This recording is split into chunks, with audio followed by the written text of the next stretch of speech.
سعودی عرب اور ایران کے درمیان مذاکرات کے سلسلے کی خبر آتے ہی مسلمان دنیا میں اطمینان اور خوشی کی ایک لہر دوڑ گئی اور یہ امید بن گئی کہ دونوں ملکوں کے تعلقات کی ناخوشگواریت کے باعث مسلمان سماج کو لگنے والے گہرے زخم مندمل ہوں گے۔ OIC کے ان دو رکن ملکوں کی رساکشی اور کھینچا تانی نے مسلمان دنیا میں تقسیم کے عمل کو گہرا ہی نہیں کیا بلکہ کئی نئے زخموں اور تلخ یادوں سے اس کا دامن بھر دیا۔ مسلمان آبادیوں اور ملکوں پر حاوی ہونے اور پالیسی سازی پر اثر انداز ہونے کی دوڑ میں دونوں ملکوں نے اس آبادی کو تقسیم تر تقسیم کا شکار کر دیا تھا۔ اس لیے اب جب کہ دونوں ملکوں کو اس ماضی کو دفن کرنے کا خیال آ گیا تو خوشی اور مسرت فطری سی بات ہے۔ سعودی عرب اور ایران کی حکومتوں کے درمیان عراقی وزیر اعظم مصطفیٰ الخادی کی پس پردہ کوششوں سے بغداد میں ملاقاتیں ہوئیں۔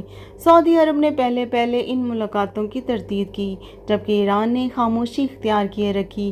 عراقی حکومت نے اس ملاقات کی تصدیق کی جس کے بعد کسی مزید تصدیق و تردید کی ضرورت باقی نہیں رہی۔ سعودی عرب کے ولی عہد محمد بن سلمان ایک ٹی وی انٹرویو میں ایران کے ساتھ اچھے تعلقات کی خواہش کا اظہار کرتے ہیں اور جواب میں ایران کی طرف سے بھی انہی جذبات کا اظہار ہوا۔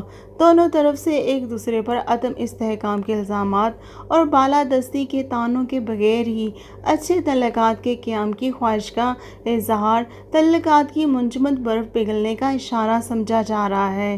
یوں لگتا ہے کہ ایران اور سعودی عرب کو تجربات اور حالات نے طویل اور دیرینہ کشمکش کے خاتمے کی جانب مائل کرنے پر اہم کردار ادا کیا ہے۔ ایران اور سعودی عرب کے تعلقات کی خرابی کا سلسلہ انقلاب ایران کے بعد ہی شروع ہوا تھا۔ ایران کا انقلاب ایک عوامی رنگ لیے ہوئے تھا اور اس کی بنیاد ایران کی قدیم بادشاہت کے تخت و تاج کے خاتمے پر پڑی تھی۔ سعودی عرب بھی ایک بادشاہت تھا اور اپنے مسائل میں ایک عوامی انقلاب سے چونک جانا بھی فطری تھا۔ اس خوف کو مزید بڑھاوا اس وقت ملا جب ایران نے انقلاب کو برآمد کرنے کا اعلان کیا جس کے بعد اس طرز کے انقلاب کا راستہ روکنا کئی عرب ملکوں کا مقصد بن کر رہ گیا۔ یوں عرب اور فارسی کی ایک کشمکش شروع ہوئی جو ایران عراق جنگ کی صورت میں کھلے انداز سے بھی لڑی گئی اور کئی عرب ملکوں میں پراکسی کے انداز سے بھی جاری رہی۔ جلدی یہ جنگ خلیج سے نکل کر دوسرے مسلمان ملکوں میں بھی منتقل ہوئی اور پاکستان اس بے مقصد رساکشی کا میدان بن کر رہ گیا۔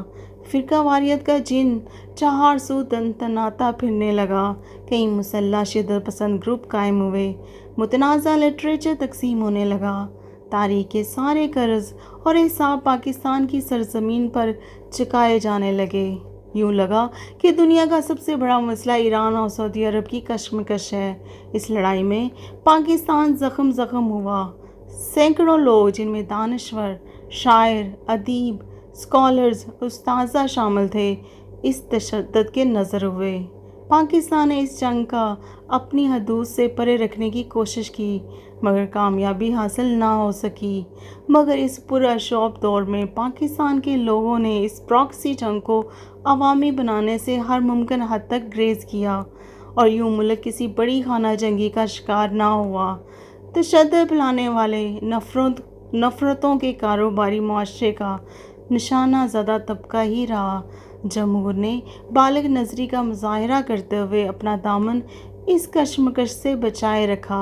انقلاب ایران کے بعد سے شروع ہونے والی اس کشمکش میں شدت اس وقت آئی جب سعودی عرب نے ایک شیعہ عالم دین شیخ باقر النمیر کو پھانسی دی، جس کے جواب میں ایران میں سعودی عرب کے خلاف احتجاجی مظاہرے شروع ہوئے اور مظاہرین نے تہران میں سعودی سفارت خانے پر حملہ کیا، جس کے بعد سعودی عرب نے ایران سے سفارتی تعلقات منقطع کر دیے۔